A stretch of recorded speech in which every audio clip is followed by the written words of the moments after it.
Hello everyone, আমি Uma Arushi and mom স্টোরিতে তোমাদের সবাইকে স্বাগত জানাই। জন্মদিনের রাতের নিজের আর পরিবারের সবার জন্য বানিয়েছিলাম বিরিয়ানি। সেটা আজকে আমি তোমাদের সাথে শেয়ার করব। আমরা দোকানের বিরিয়ানির থেকে বাড়ির বিরিয়ানি বেশি পছন্দ করি, কারণ দোকানের বিরিয়ানির মাংসটা আমার খুব একটা ভালো লাগে না। তো চলো কিভাবে করলাম দেখো।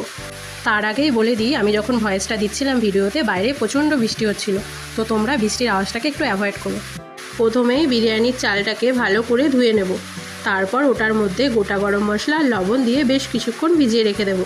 অন্যদিকে মাংসটাকে একটু লবণ হলুদ দিয়ে আর তেল দিয়ে ম্যারিনেট করে রেখে দেবো আধ ঘন্টা। আলুও আমার রেডি হয়ে গেছে, বেরেস্তাও ভেজে রেখেছি, আর কালারের জন্য একটু গরম দুধের মধ্যে হলুদ মিশিয়ে রেডি করে রেখেছি।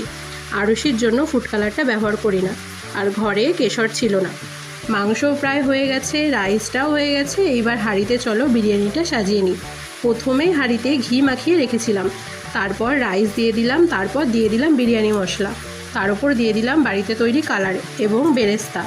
এরপর রাইস দিয়ে চিকেনটাকেও দিয়ে দিলাম। সেমভাবে আরেকটি লেয়ার করে উপর দিয়ে আতর, গোলাপ জল আর কেওড়ার জল দিয়ে বাদবাকি সব কিছু দিয়ে রেডি করে নিলাম দমে দেওয়ার জন্য। এইবার দমে দিয়ে নামিয়ে নেব। তো আমাদের বিরিয়ানি হয়ে গেছে, সবাইকে খেতে দিয়ে দিলাম। আজ এটুকুই। কেমন লাগলো জানাবে। ভালো লাগলে একটি লাইক, কমেন্ট, শেয়ার এবং চ্যানেলটিকে সাবস্ক্রাইব করে দেবে। তোমরা ভালো থাকবে ও সুস্থ থাকবে। দেখা হবে অন্য কোনো ভিডিওতে। Thank you.